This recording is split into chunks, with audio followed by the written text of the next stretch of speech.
some could say. Do you want to hear my Mr. Beast idea? Yeah. Mr. Beast cures 1,000 men of their blue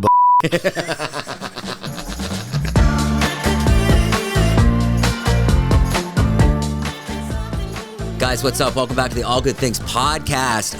My guest today, I am so thrilled. I bring you the best comedians, the best ones out there, the ones that catch my eye. This guy I've been watching for the last 3 years. Certainly, I saw you for the first time during the pandemic, I think, on TikTok.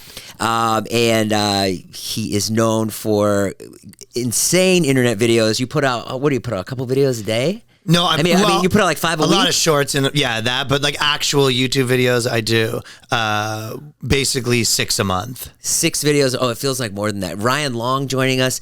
What I have to ask you, your videos, I mean, they just like when I first started seeing them, I saw them during the pandemic when everything was like really tight. You know, it was like very woke. Yeah. Everything is like, don't say this, watch out. Sure. This person's getting canceled. Probably more so here too. Yeah, more so here. This person's getting canceled. And when I saw your videos, and I'll compare you to Tim Dillon, he was another one that I saw. Yeah, I love Tim. Probably saw you two guys at the same time, and I was like, these guys don't care. Just wild dudes. Yeah, they don't care. Is that hard for you? Like, do you? I think a part of some of that is that, and that's the thing with stand-up too. It's like, you know, all like TV networks and stuff like that can have conversations where they go, is this too far? Like, yeah. And you're sort of like intellectualizing something. When you're a stand-up and you've been doing that kind of material like 4 times a night, you actually don't have to hypothesize whether it's too far. You actually know the answer to those questions. Because you saw it live. Yeah, so a lot of the same way that you might be like, they go, oh, you can't say this thing. And you go, everyone I know thinks this, by the way. You know what I mean? Yeah, A part of that is, you know, I was from Toronto at the time, and I was kind of, you know, doing kind of whatever, kind of wild counterculture comedy or whatever, right? Yeah. And then I would be kind of developing the way that you kind of say, you know, do palatable ideas you're not supposed to say, I think, right? Yeah. So then when people are like, when you're putting it out there, it's not, people can... It's like when you do a joke that works every night and someone goes, that's not funny. And you go, yeah, but I know it is. Yeah. So it's like comedy in a lot of ways can be like objective, even though it's subjective. Like someone might not like it, but like whether this worked, I know it does. So a lot of the ideas I was doing, and on the sketch side, like I was doing that forever before in Canada. So I kind of came here and did the thing that I've been doing for a long time with kind of like the things I've been saying in stand up. So part of me like wasn't afraid on that aspect. And also on top of the fact that I was like confident in it, I kind of knew that I was like going to move to America and make a bit of a stink. And so when you have you had something that you've done in video? Because I think that's where you get in trouble is video, not stand up, you know? Yeah, a little bit more. Have you done something on video where you're like, oh, I went too far, or... You know what? It's not even too far. A lot of times is that things end up in context that they weren't meant for. Yeah. Do you know what I mean? Like you kind of, you know, you have an audience and you're making it for that. And then it gets, I always think a funny one, even in stand up, like a lot of times you'll be kind of, you know, your balancing act of maybe I was going hard on men, then I was like, oh, you know what? But women aren't so great, you know, and then you kind of go back and forth. Mm-hmm. And if you just take one of those in a moment, it looks like you're making some aggressive point, but you're like, well, if you saw before, this was actually me like a palate cleanser, to be honest. Yeah. So things kind of on the internet that weren't meant there in the first place, you know, sometimes they're taken out of context, and then they end up on a page with someone like using your thing to be like, see, you know, like you become political, right? Yeah. So everything. Does that bum you out? I don't think it bums me out as much as I kind of accept the game's the game. Mm-hmm. I think there's no point in ever like fighting reality. Mm-hmm. You know what I mean? Uh-huh. Like it's kind of the same thing you might, you know, even like industry wise, I think there's a lot of people that, you know, kind of look at the TV landscape, and I get if you're in that game and you're like, oh, they don't want to make cool shit or whatever, right? Mm-hmm. But if you're not in that game, you're kind of like, yeah, that's what it is. You know what I mean? Mm-hmm. So that just becomes like not an avenue for you. I posted this thing. I did a podcast the other day, and then we clipped something that we thought was funny. Yeah, which was me when I was in Amsterdam. I was doing this character, which was sympathetic Nazi.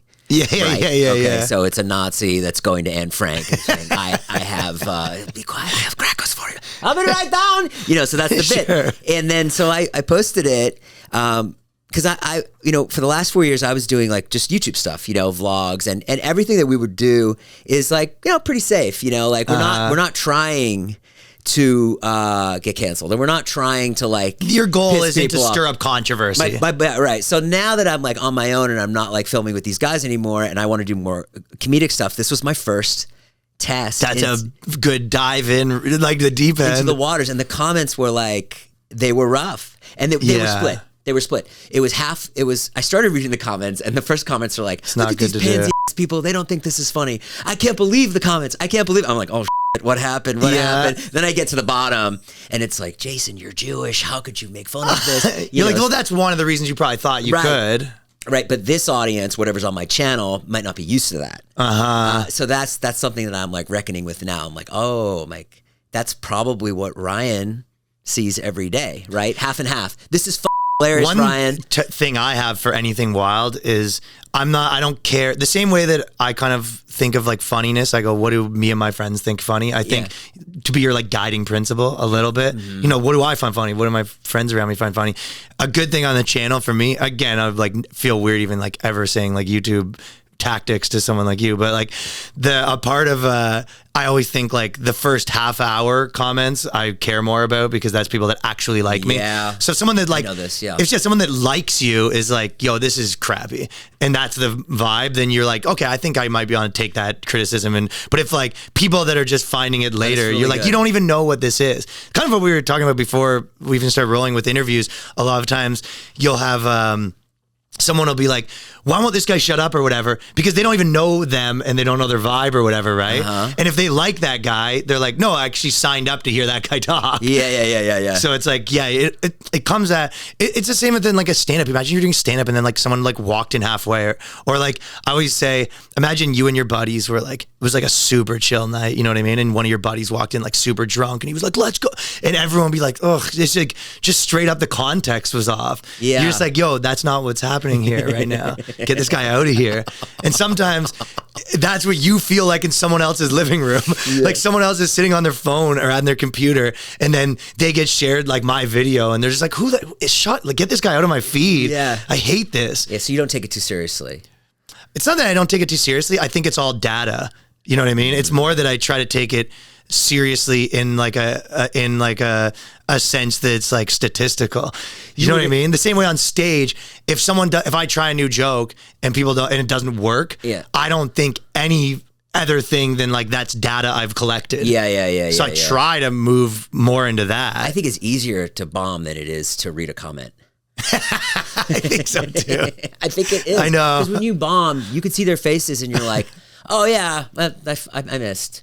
I know. But they're not ruined by it. They don't hate you. Yeah. But when you read a comment, you're like, oh man, that stings. Yeah, I know. I go back and forth on like how to interface with all that stuff. Yeah. Probably ideally at some point I would just like remove myself from it, but I think that I'm too like now I need that information to be kind of tapped into that pulse. But yeah, there is like a point where you're just like, I think there's a point where you're not getting anything from like hearing people yell at you. And then on top of that, the bigger you get, the more people are just yelling at you. Especially your videos too. You've done so many now that they're pretty much all political. Not pretty much. I think like cultural probably is they're all hot buttons. Most of the ones that I've watched. I watched a lot of them. Yeah. And so with that, you're just obviously gonna. If I were you, I think at this point I'd be like, yeah, that's the game I'm in. Yeah, I'm gonna piss off half the people, and the other half of people are gonna be like, yeah, that's right. That is everything is so like hot right now. And if you have a take that like, and I'm sure that a lot of Hollywood people are really good at like talking about an issue where they didn't like bother anyone. Yeah. And it's like, well, yeah, by saying nothing. Yes. So it's like, if you're going to be in like a game where you're like commenting on culture and the whole purpose of you doing it is so like no one's mad, it's like, well, you're not really you're just being a politician. Yes. So it's like, then why even do it? Right. If you're, let me comment on this, but make sure I say the right thing. It's like, why are you even playing this game? Yeah. Like, well, that's one thing that you really go after too is like internet activism, right? Kind of, yeah, for sure. Which it is dumb, isn't it? Yeah, of course. There is like, whenever you're looking What gets done? I always think of too when there is sometimes where something like an activism stuff, like here, I've been doing a joke on stage about this, but like you'll see something where it's like, you know, I think the like activist side of the internet's like kind of right on this one. I agree with them. Yeah. So I don't really make a video about that. Right. Also, right. Like Right. if I think like general consensus is pretty accurate on this topic, Yeah. I don't really feel the need to like be another voice in that choir being like, I also agree and I'm louder about agreeing. Like to me, that's just like crazy. That's Right. you didn't have like an interesting perspective there. Make people wait for AK-47s. We can all agree. Sure, yeah, Right, okay, like, yeah, let's something have like a that. waiting period. I don't need to be saying that louder or something. Right, yeah, exactly. Well, the one I was using is like, just like, because I did a video about vegans recently where it was like, I saw it. Yeah, I was saying like PETA was kind of the original, like will be the most aggressive, like throwing blood, and then everyone else got so much crazier. Like everyone on the internet became an activist, so PETA was kind of like, yo, we're annoying too. Just so they had to get more. So they started posting like when Steve Irwin died, they started being like good, like he does. They just started posting like and then they kind of got into the game when everyone was like, you can't say this word anymore. They're like, yeah, well, you can't say bullpen. Like it's like them trying to like keep up in the game where they're like the old guy that's like really they can't keep up with how annoying people got, which is like always make me laugh. But like if you actually boil it down to the core, I go some of the points like they if you go maybe we shouldn't boil lobsters, you go that's not that crazy, and we're like we're boiling them. And the joke I've been saying is like people were like, well, the lobster can't really feel it, but you look at the pan, the lobster's like and you go, I don't think it's that crazy to be like this is a lot. Or there was there was like some videos on the internet where they like cut the lobster's legs off alive, and you know what I mean, and they go, oh, but like there's some taste benefit. You go, I mean that's nuts.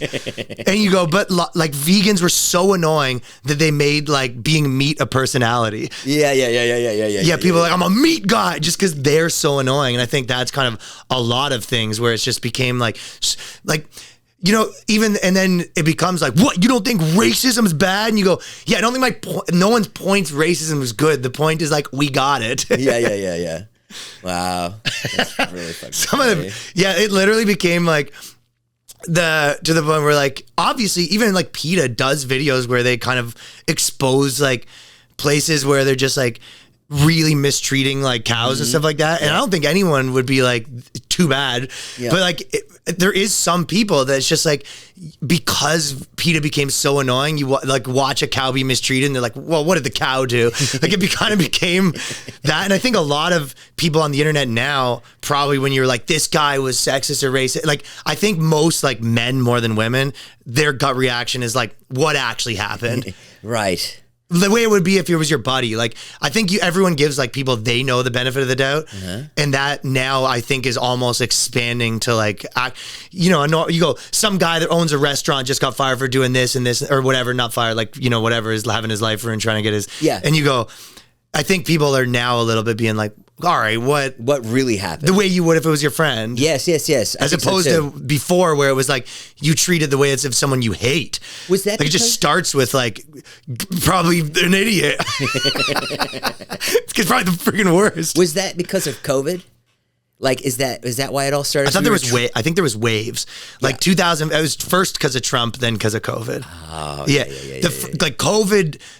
I felt so when like 2015, 2016, when I kind of... What were you doing in 2015, 2016? So I was in Toronto. Yeah. And I would say me and my friends had this little comedy club that we were doing like 3 times a night. It was very like, comedy was my whole thing. You know what I mean? Doing stand-up. Doing stand-up, but I also was doing digital sketches at CBC. Got it. And didn't you win some award for writing and something too? I've won some Canadian bullshit. It don't matter.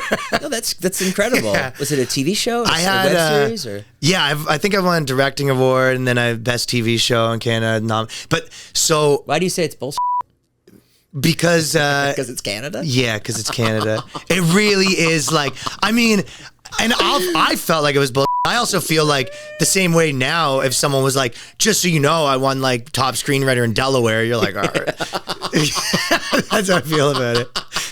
Delaware Film Festival. I even feel like that a little bit about like Canadian politics right now in general. Like, you know, it'll be like, and Trudeau's doing, I kind of, you're like, oh, you guys are still being a country, huh? I feel like the guy that's like, oh, that's cute. You guys are still holding elections. It's really bad. Award shows in general are they are also increasingly, bullshit too. You know what I mean? Yeah, they have one for the internet, and it's called the Streamies. Yeah, I'm sure it's fun to go to and stuff like that. Yeah, it's not, and then you're there, and you're being nominated, and you're just like, what? Yeah, and you can feel it. You can feel that it's like they're just making money.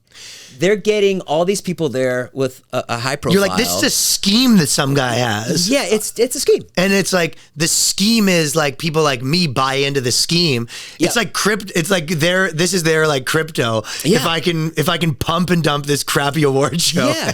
Yeah. I mean, it feels that way. And even the Oscars, although I did enjoy the Oscars this year, I thought it was good. It was better this year? I liked Kimmel. Yeah. I thought it was funny. Like, Cool. I enjoyed watching I didn't watch it, but yeah. You know what's funny too is I'm the worst, because if I'm watching something with somebody I love, I have a completely different opinion. Uh-huh. If I watched it with my mom, who's like 80, and like just loves Hollywood. Yeah. It's like a blast. Kind of is like somewhat family viewing to some degree, yeah. So it was fun. I'm sorry, I don't know where I got off there, but no, but there is like, even I remember in Canada, just you just like, it is what it is. You have to move, but like I remember pivotal moments where kind of, I did music before comedy. I remember like there would be these bands that you would just, because there's a certain amount of Canadian content they have to play. So basically, it's a lot of Drake, a lot of Bieber, like take these spots, right? A lot of Nickelback. So in Canada, they have to play a certain percentage of Canadian artists.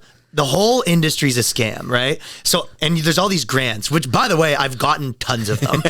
Like I was an expert at like stealing fake taxpayer like money. So sure. Yeah, like, and I'll admit that. So it's like when people are like, it's a scam, and I was like, yeah, when I was getting in on the scam. Well, you're an artist, and you're taking advantage of the program to get money. Of course, yes. This is what you should do. It's fine. Of course, yeah, right? Yeah, of course. But there was, you'd see but it would all be on our like MTV, right? So I remember you'd watch like Nirvana and then these I'm on the Earth, whatever, these Canadian bands. But when you're a kid, you don't realize that, and then you'd go, and some of these bands, you're like, oh, that guy's a bartender? I thought that guy was, you know what I mean? Like, a lot of these guys were, it was a band that maybe was making, $70,000 a year each, and then it was over. You know what I mean? And Are you saying like Bare Naked Ladies is not as good as No, Bare Naked Ladies is actually like pretty famous. It's been. You're like, don't with Bare Naked Ladies. They're actually really great. That one, well, they were famous in America from their one hit. Oh, but they're Canadian. They're like Canadian royalty. So they actually are like okay. the real deal, like made tons of money. And got it. That guy doesn't work at the carnival in the off season. Is there what? That guy doesn't work at the carnival in the off season. Is there a percentage of artists in Canada that have to be played on their radio? Yeah, there is. And radio and everything, what really? I mean? So it's a whole big scheme, right, from top to bottom. But so funny. Yeah, so when you're kind of doing it, like but at the time I didn't realize that. I kind of realized that probably like around 20. I was like, oh, this is a scheme. But I was, I was doing all these like videos and playing in bands, and then I started doing this cable access show. And then I turned that into like a Canadian, like kind of on the streets comedy show from that. Yeah. And then I was doing all these sketches for like different digital brands. Then I did like 2 different sketch series at the CBC, which is like the Canadian Broadcasting Corporation. Yeah, all comedy. Yeah, all comedy. Like the first half Sacha was like Baron Cohen and that was the first half. Stuff. Yeah, I was a big like Tom Green was like my Tom guy Green, growing up. I love Tom Green. And yeah, he's like I'm like friends with him now, which is cool because I like love him. But that was I was doing the first half was like way more of that, and then the sketches were like straight up sketches. Yeah, like it was a sketch comedy show, and that's what I was doing for a while. And then now I kind of do both. And at what point did you say I'm no longer going to be in a band? Like, what made you what did you do in the band? Because I read that you were in a band. Yeah, I was like a singer in this band. Were you in a band called Renee Against the Machine? No, that was just like a YouTube video. Oh. So I was always I used to make these DVDs like Jackass style. Yeah. Like I was, even in high school, I just always loved making videos. Like I was so into, I remember even like the band Sum 41, when they would do these videos of like throwing milk at people out the window and stuff like that, which that video probably caused so much people to get hit by milk. Whereas like every 14-year-old was like, we can throw milk at people. So that was all of the early videos was like. Did they ever get in trouble for throwing milk at people? I think that was like a hit video. I don't know if they got in trouble. So they would just throw milk at random people. That was one of their videos they did. Yeah. Okay. But like, also I've said this, and I think Americans don't realize, but it's almost that genre, which is the like bothering people genre, is a little more like British and Canada. like in America, you've probably had like 3 or 4 big bothering people shows. Yeah. I love that word you just came up with. But in Britain, like, and the nominees for bothering people show. That was the genre. But if you look in like Britain, like, you know, like in the UK, like most kind of like famous comedian guys had like a bugging people show. Yeah. You're saying like Sacha Baron Cohen type. Yeah. A hidden camera character. Yeah, whatever. it wasn't even hidden. Yeah, it wasn't even hidden. Wasn't even hidden. The genre, yeah. Yeah. I mean, but that's bigger there. It was essentially like, and then Tom Green's was essentially like a parody of, you know, like a late night show. Mm-hmm. And then it always changes because people know what that is. Then it becomes a genre. Then it becomes bad. Like I think Tim and Eric were a good example of like, they were a, you know, parody of, you know, cable television kind of, and you know, there was like something they were making fun of. And then also that became like mainstream comedy, but then the thing they were making fun of didn't exist anymore. So it just became a good one that I always think of in terms of comedy. It didn't exist anymore. Okay, like, I feel like I have a perfect example for this one. Yeah. Do you know how like old cop movies were all like, hey Riggs, I'm getting too old for this stuff. Yeah. And then they stopped actually making those movies, but people were still parodying those movies, right? Yeah. And then like that became like a genre of comedy, the like cop guy that's like getting too old for this shit. Like, yes. But you go, the thing they're making fun of doesn't exist. Yeah. I know exactly what you mean. And I think that happens a lot where it's like something gets so popular that it becomes like a genre, and then you forget what the thing was even like. Yeah. So then it has no teeth. Yeah. Because the target that it was actually kind of like. Or my kids don't understand like the Pepto-Bismol commercial that we saw last night on Peacock. Which was what? It was like an SNL sketch. Okay. Like it was like that kind of level of like Maya Rudolph might as well have been doing it. Yeah. But the ad agency wrote it just as well as SNL could probably have written. Yeah. It is really interesting. Yeah, things become their own little like genre, Yeah, and I think that happens with, you know, music and everything. To go back to the original thing, it's like, you know, kind of a lot of, you know, once a counterculture sort of becomes mainstream, then it's sort of, you know, it's a countdown to, well, and that's kind of like, you know, over, right? That's like the life of like a culture and energy. So I'm always like kind of thinking of things in terms of like energy, in terms of to go back to kind of 2 of our original conversations. It's like in 2015, I really felt like, you know, we were kind of, you know, me and my little crew of people in Toronto, you would kind of say things and people would be like, finally, you know what I mean? Yeah. And it was almost like you kind of cracked a way to say it, like the right, whatever, with my personality, with the right thing of the right way to like say the things that people are like, finally. And then there comes a point where I think enough people kind of do that, and then it becomes you're saying these things and everyone's like, yeah, I agree.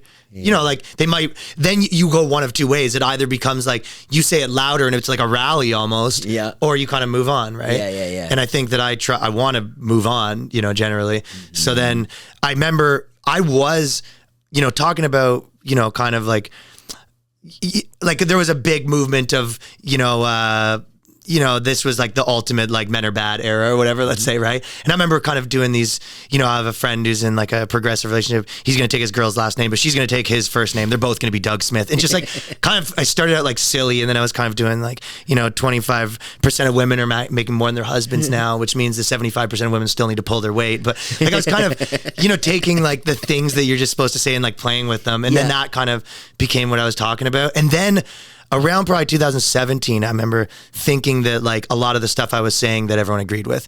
And then I was really moving into talking way more about like race and men, women, but like not in the context of like, you can't say this, just back to sort of my observations about race. Right. And there was still a tinge of like, can he do this? But like, it was kind of almost like past that. And then when I moved to America, COVID felt like I went back 2 years.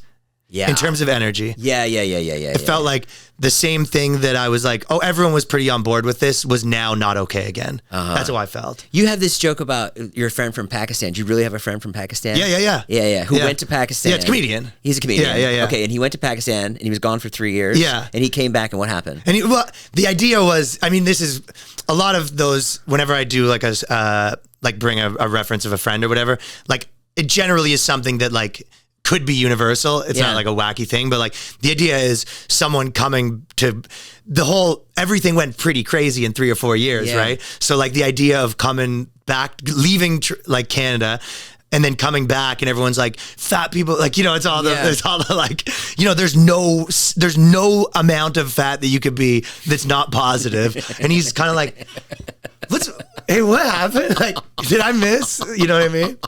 Is it? Hey, and just like pulling a guy aside, being like, "Am I being like punked right now?" He's like, everyone's like telling me like there's the cover of every magazine is like a 800-pound girl. Is this like a joke that you guys are like? Yeah. And you're like, no, like no one thinks this, but it's like you pretend to say, like, you know what I mean? Yeah. Just explaining like from just a dude to a dude and be like, just because I would say even in Hollywood, which everyone would be like, it's the peak of like people are insane or whatever, right? Yeah. Like even that's like the cliche, like the Hollywood guy. Yep. Most Hollywood dudes that I would speak to have the attitude of like, yeah, I know it is. Like none of them are yelling at you of like, they're all kind of like, it's the way it is. They might have a few like new interns like in these meetings. Yeah. But even when I was at CBC, I was in Canada and it was, I was doing my TV shows and it was the peak of, like whatever, all this stuff. Yeah. And every person that was like, we can't make this show like because you're like a white dude or whatever. We want like every single one of those people wasn't like, yeah. And they were all like, it is what it is, bro. Like, you know what I mean? You know what the game is right now. It's just kind of what it. So that's what it was. There was this kind of like perception that everyone went crazy, but like the reality was more that everyone was like, that's the game right now. I'm not trying to lose my job, bro. Are there things that you see on the liberal side that you go, oh, hell yeah? Yeah, I don't think that I'm like political at all. I mean, I think that it's probably...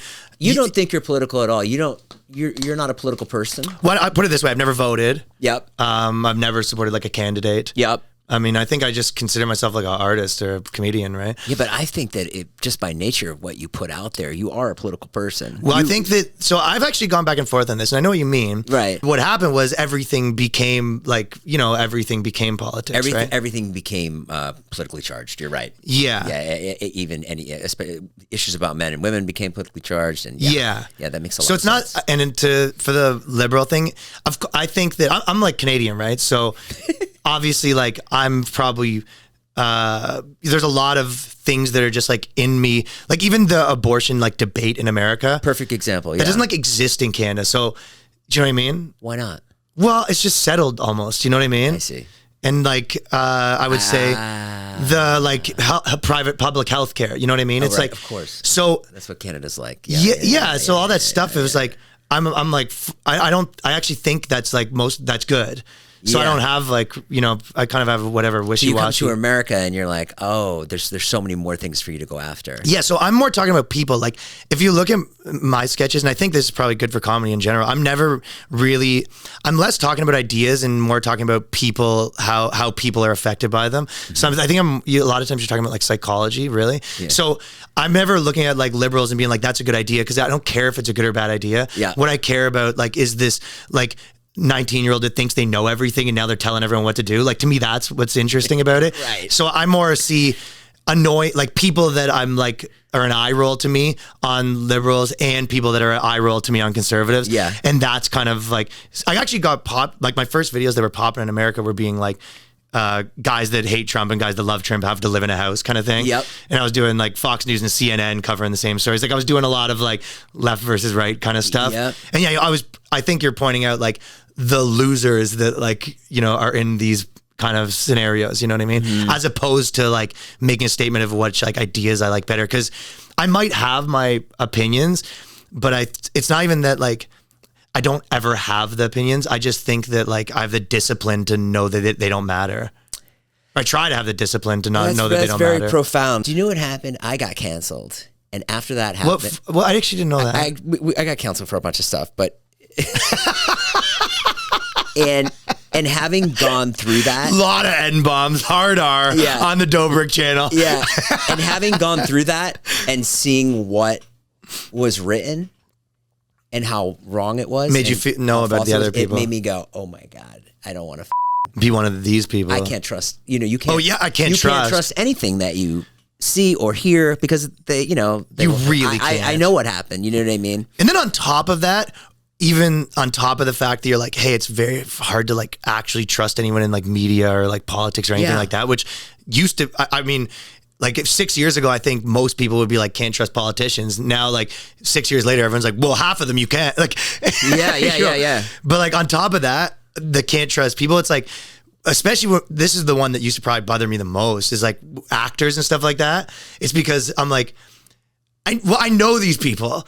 I grew up with these people. I've been in entertainment for 20 years. Yep. So it's like, I know a lot of these people are the most like self-serving, like whatever. It just is what it is. Like this game kind of breeds that a little bit. But like for someone that I know is like an actual piece of shit, yep. and then them going like, anyone who doesn't help out is the worst and this guy's bad and I'm good. And you're like, you might be like, you're like a terrible person. Yes. You're talking about somebody famous that you know. Yeah, who's actually is a terrible person. Yeah, a lot of them, or at the very least, like self-serving. Yeah. And maybe terrible person was like, yeah, exactly. Yeah. So that's why when I was kind of saying like the discipline thing, the way that I see it a little bit is, you know, some people were trying to get on trends for like a little bit of like gain or whatever, but you go, okay, so let's say I wanted to start like a company and my goal was this or this or this, right? And everyone's like, hey, you need to any amount of things, like, hey, why aren't you like posting in support of this thing? Why aren't you posting in this part of this thing? Like any sort of like be great mentality, whether that be like from lifestyle design books or whatever, anyone that studied being great would tell you like you have to be like laser focused and ignore distractions. You know what I mean? Mm-hmm. So, and then that's the unfortunate part of like finding a balance in your own life where you're kind of like, all right, like, you know, skipping your mom's funeral. I know that's too far. What? Do you know Arnold Schwarzenegger? He's like had that. Wait, what? Arnold Schwarzenegger skipped his dad. So I always go, no. You know what? But I you're really like Arnold Schwarzenegger. But you're Don't like, tell me this. At one point, I actually thought it was kind of cool. Okay. But to finish the point, there is a part where you're like, okay, but you know what? Maybe like, unfortunately, I can't do this or I can't do this. And all of it's like, why can't you help this guy? Why can't I help this guy move? Why can't I? Yep. But like, there has to be a point where you decide what you're optimizing for and then try to focus in on it, right? Yep. And then there's a balance on that. But the Arnold thing, I always think of him as just like there's like a spectrum, and he's the epitome when he said he said this in his documentary, but he was like, when I was doing my bodybuilding competitions, he was like, nothing could get in my way. He goes, if someone robbed my car and someone told me, and then so his dad died, right? Yeah. And he had a big competition, and he was describing like, not even like, I had to make a tough decision. He was like, so obviously I couldn't go back. And like, you know, it's like, he wasn't even like on the cards, right? Which I do respect like some level of like just focus. But he goes, I remember the way he described it, just like the funniest thing to me. He goes, I had to talk to my mom and she was crying. And he goes, and how do you tell like a woman whose husband just died, you're not coming back? And he described the funeral as a woman whose husband just died, not his dad. And it was like, there is that little difference. And I think not my father, this woman. Yeah. It's like that. It's kind of like that tech stoicism that's kind of like toxic, but like necessary and something, you know, being. You mean like Steve Jobs type people? Like I never liked. What do you mean by I never thought you had to be mean to people. So I actually don't love the Steve Jobs. Like I was an asshole to people all the time for like an example, but the sort of like. Nothing would affect you. Like the level of stoicism where, you know, people's feelings don't affect, whatever, just like nothing, would be like the funeral thing is probably like the best example, but just that level of like, you know, detachment from like I don't think reality. That's a good way to live. No. And I think there's a part of Arnold Schwarzenegger that probably, but maybe it's a good way to live temporarily to like get great, you know what I mean? To be great. Maybe it's, I don't know, maybe there's like a level of it that's necessary. Michael Jordan was like that.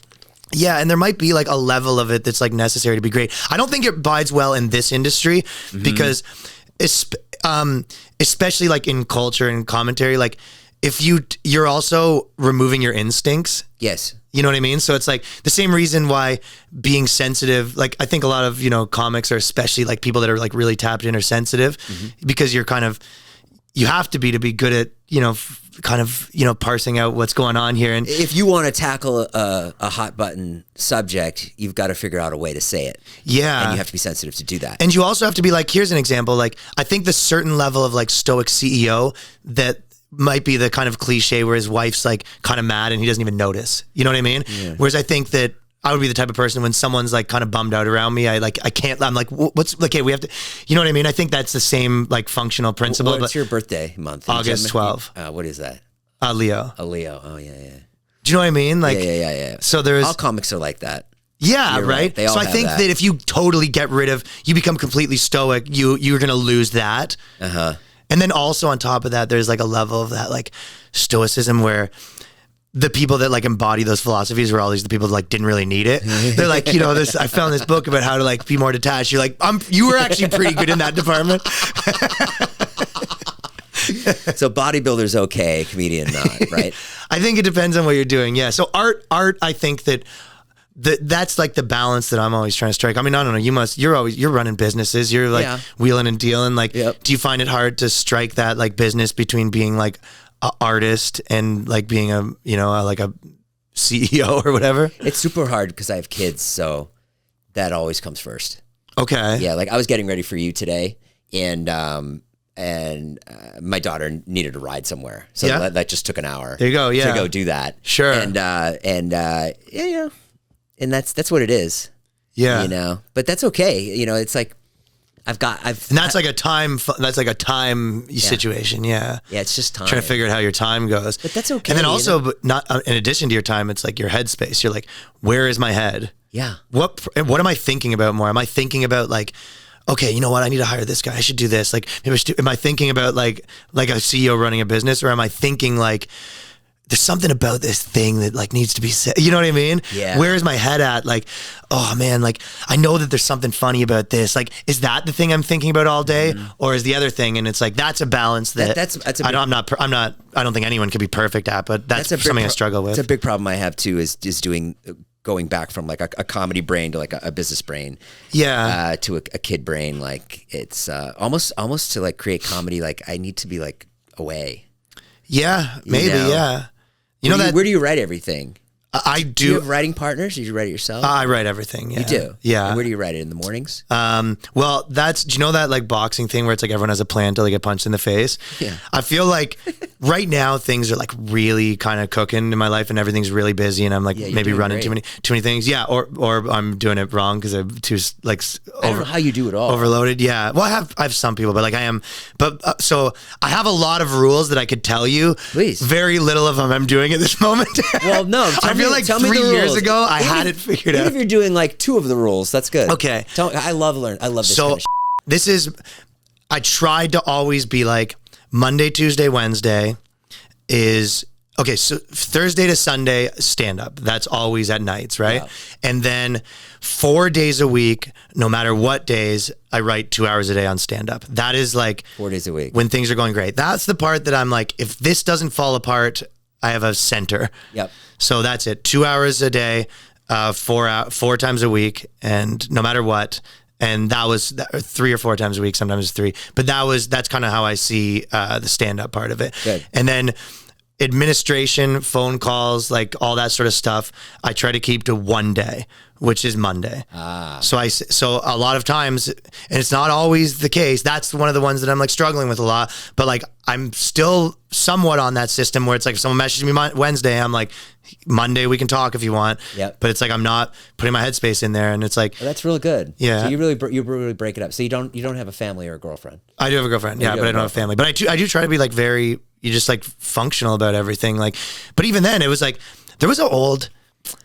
I think I don't know who it was, maybe like Tim Ferriss or something. But when I was young, I remember one of the biggest things I was like struggling with trying to do all this kind of stuff was the idea of, it's applicable to like every job and lifestyle or whatever, was the idea of like, I would try to like group things together, be like, okay, I'm going to have like social time here and be like, okay, so girlfriend, I'm going to hang out with that much amount of time. And like people hate that, right? Yes. So they'd be like, wait, what do they hate? They hate being slotted into a time slot. Yeah. Like your girlfriend wants to hang out, she wants to hang out. Yeah, like no one wants to feel like a part of your like robotic schedule. It's like insulting in some way. You know what I mean? Yeah. Like I'm not a chore. Like I can see you from Thursday from 2 to 3. And they're like, well, then let's just not if it's like such a chore for you. You know what I mean? Yeah. Did you lose a lot of relationships? No, not really. But like I think I just more had like a lot of mental turmoil about it. Yep. Because it would be more just like we'd maybe like argue on that front, and it would be like I could know that they'd be like a little upset about it, and I couldn't just like let that go maybe. But I think answer to that was that like, yeah, it's hard. You know what I mean? Yeah. It's kind of that, you ever hear people being like, oh, I can't do that. I can't do this. Like, oh, this is hard. And you're like, yeah, you're right. This is hard. Yeah. So it's like, yeah, managing like a lot of things is hard. So you're like, then you just actually try to like attack it little by little. Be like, okay, what if like, maybe at the beginning of the week you were like, hey, what day would you want to do something? And then, okay, then we sort of build things around that. Like you sort of, and then, or maybe it's kind of like, every month it's like we have 3 days we do. I don't know. I don't have the exact answers always. Only going to see your girlfriend 3 days a month. It's crazy, but I'm saying, what would you say is the solution to that then? How do you do it? I mean, it can't always just be like 3 days. Everything's a mess and nothing has a time slot. I have a good situation now where my fiance will go anywhere I go. And I've never had that before where the person I was with, I don't need a break from. Right. You do post a lot of photos. Yeah. Well, we get paid to post photos. Oh, now we're that's behind the curtain. Oh, yeah, okay. Yeah. So that, I mean, you make money from that. I don't make money from photos. You can make money from photos. Well, you make money from your Instagram and your Snapchat. I got you. No, believe me, I would love to not post myself. Okay. I really would. You probably don't believe that.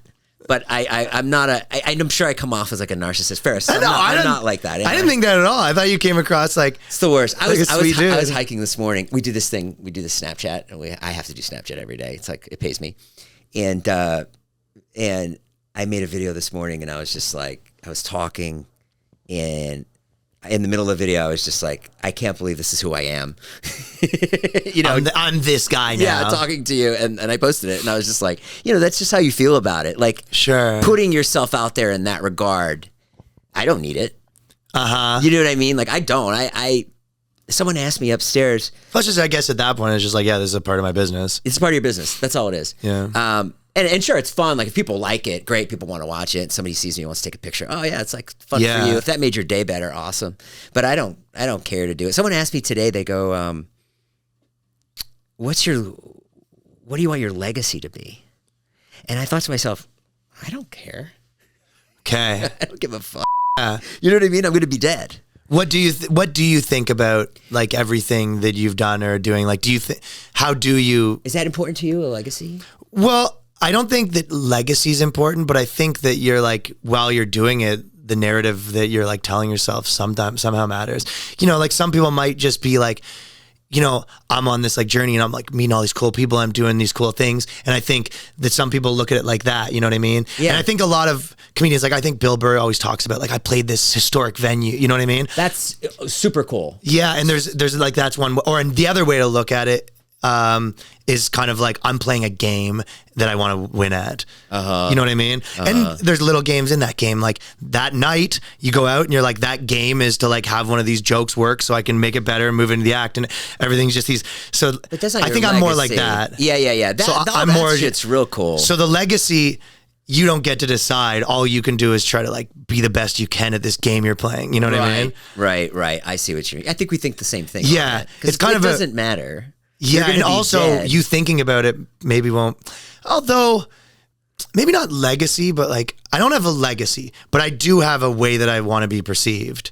You know what I mean? And I mean that like how do you want to be perceived? I think that like the way that I make stuff, I'll say how it manifests first. Like that, the same reason why I think you as well would. There's certain things you won't do. That's an obvious answer of like, well, because I don't want to be seen as like a sellout or whatever it is. You know what I mean?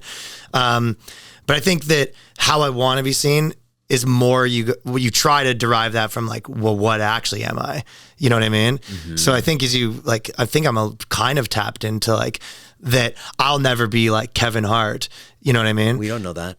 Well, I think I do. No, because I think the game he's playing, I couldn't beat him at. You know what I mean? Like I can't beat like even you just. You don't think you could be a box office movie star? Not the way he is. No.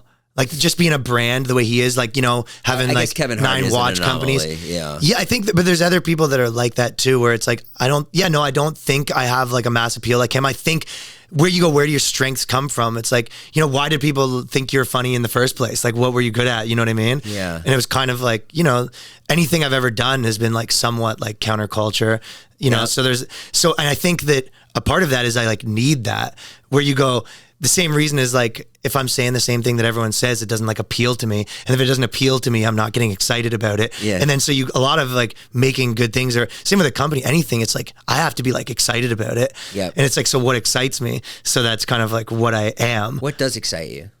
I think that a new joke excites me. Yeah. That's really fun. You know, kind of making best. people laugh at like stuff they're not supposed to laugh at. Kind of being the first one to a thing really excites me. Like, you know what I mean? Yeah. The first one to say it. Yeah, that really like excites me. Like making a video that like that was kind of like, I don't know if the audience can understand that.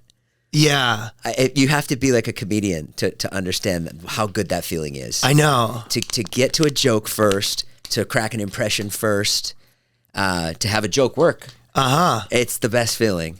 It is the best. It truly is. Even if I did something and Ferris watched it and he's like, that was really funny. You're like, wow. Yeah, you're like, this rules. I always feel like being funny is, you know, when you tell a joke and then people laugh, even if you're just with your friends. I haven't experienced that yet, but one day. You say you're funny with your friends. Fingers crossed. And then they all laugh. Yeah. And then the laughter stops. And it's over. Yeah, like I need that again. Yeah, you're like, then you gotta get. That's why I never think I'm funny, you know, because it lasted for a second, and then you gotta like find that. Yeah. Thing. Yeah. So you go, what? Yeah, you're trying to like tap into like what excites me. I think there's also that thing of like, you know how there's like political conservative liberal. Yeah. Then there's also personality conservative liberal.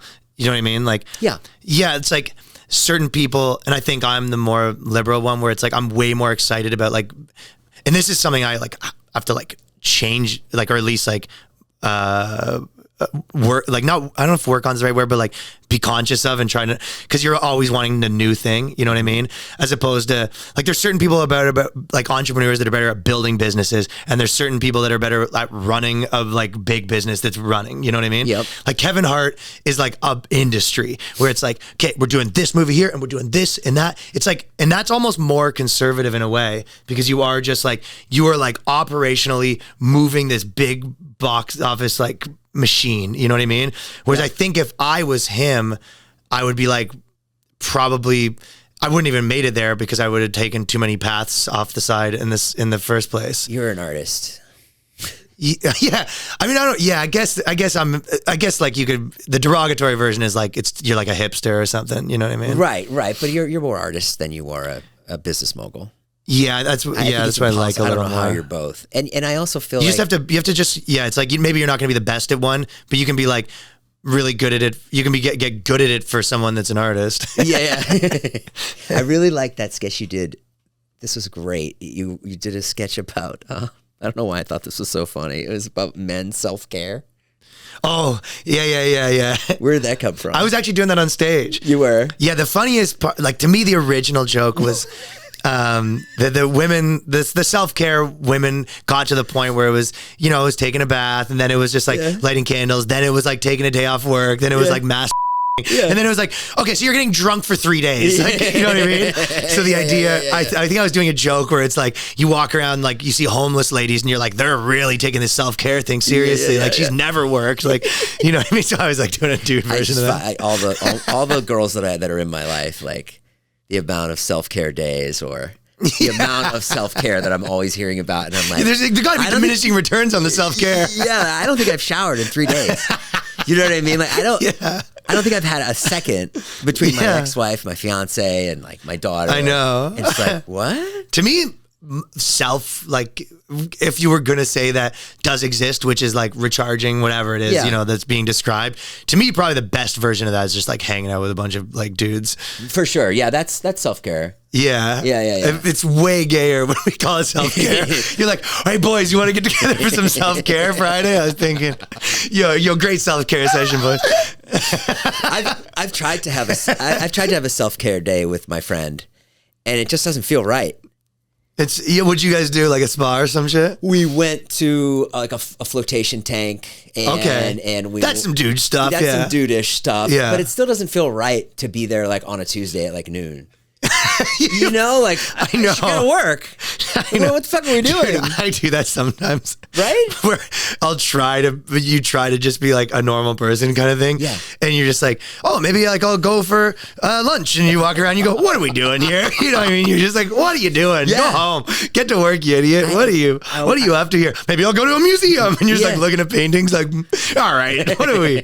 And then you start being, sorry to interrupt again, but it's like, then you quickly being like, okay, well, maybe this is something funny to talk about on my podcast. And you're like, you're back to square one. Yeah. Like I can get something out of this. Yeah. My fiance made me get a massage on Monday. How'd you like that? They tickle. You know, it was good, but the first half an hour I was like, get me the fuck out of here. Get me out of here. Yeah. I actually did walk out on one once. You did? It just tickled too much. Man or woman? It was a woman, and it was like like maybe 5 minutes of me just being like, okay, maybe not there, like not there, and it's just like I was just like, you know what? Let's just this. I'm like being tortured right now. Yeah. Have you? What do you think of all this AI stuff? It's like interesting. I've been.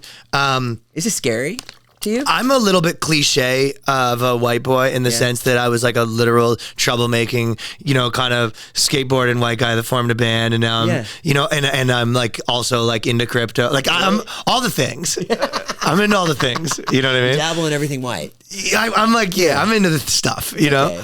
So I am like fairly tapped into that world. And I actually have like I like do jokes about that. Like I'm a pretty like I feel like I'm kind of like one of the only comedians, maybe Tim Dillon and maybe a couple others that are like, do I do like sketches about like crypto inside joke stuff? You know what I mean? Yes. And I think that like I've kind of become a little bit of like a guy in that world. Do you have crypto?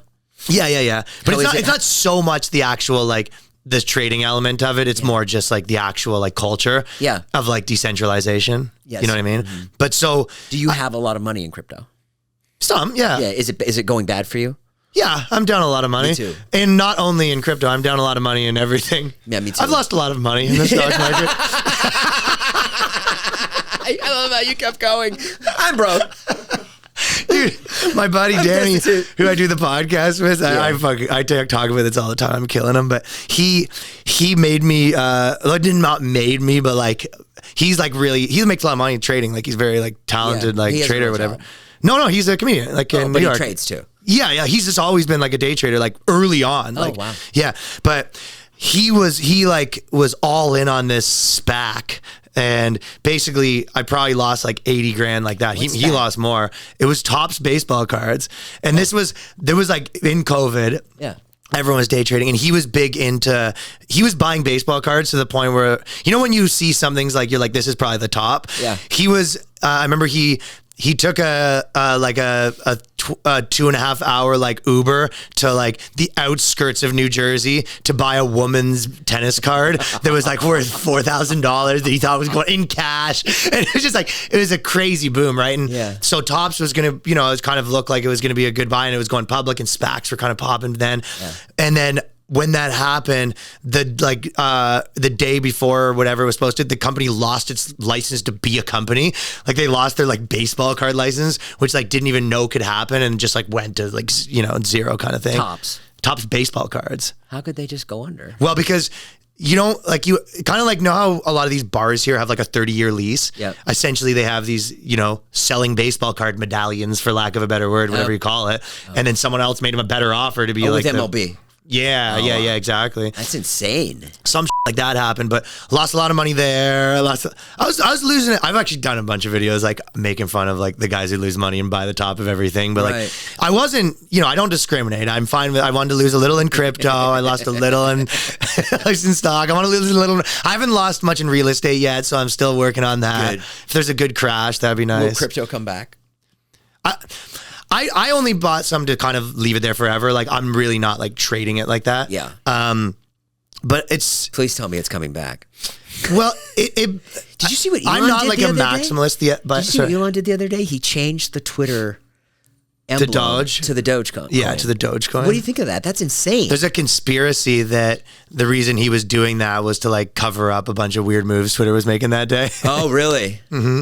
But isn't that like kind of not okay. Pump and dumpy. Or just to. They don't really have like a crypto FEC. I mean, that's the whole thing, is decentralized, right? Right. I mean, the government's trying, like anything else, like they're going to try to get their hooks in it or whatever. And it, I mean, it's this weird kind of thing because you kind of are like, how much pain can like, if imagine you had like a school kids or whatever, right? And it was like, we got to give these kids like room to play. But if one kid dies, it's like, all right, we're making rules here. You know what I mean? And that's what, when like the Silicon Valley Bank stuff or Bankman-Fried, like when everyone loses that much money, it's like there's a big cry for like, hey, can someone needs to get like watch this thing, right? And you're kind of like, that's the whole thing, is no one's, but it kind of, so I get both sides of that one, you know what I mean? I get why people are like, yo, and I get why the other sides of it's like, yeah, that's the game, people lose money, like tough love, whatever, right? It went up. The Dogecoin went up when he did that. Yeah, it always does. I'm way up. I mean, if you own Dogecoin, your entire business philosophy was like, hopefully Elon tweets about us today. That was literally like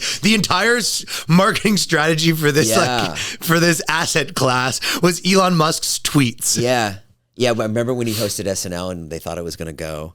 When he hosted SNL. I know a lot of people that were on that. They were just like, we're rich after this episode. Yeah, but no one watches SNL. Well, also, just the same with anything. It was like, well, that was baked in.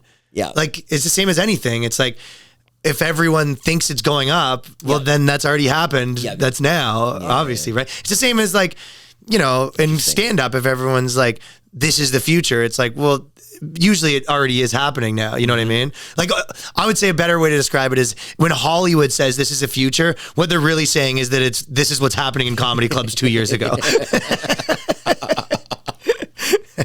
Wait, so go back to the AI stuff, because yeah. So I've been really trying to find like use cases for it. Yeah, like I think that a lot of people are going to make a lot of money off of, and also do a lot of interesting things. Explain how people will make money off AI. I'll tell you how a lot of people are doing that right now. Yeah, tell me. There are people that are, okay, have you ever seen videos that are like the truth about Jennifer Aniston? You know what I mean? Mm-hmm. There are people that have like AI models generating those scripts, AI voice saying the scripts, and then AI editors putting like stock footage to those, and they can crank out infinite.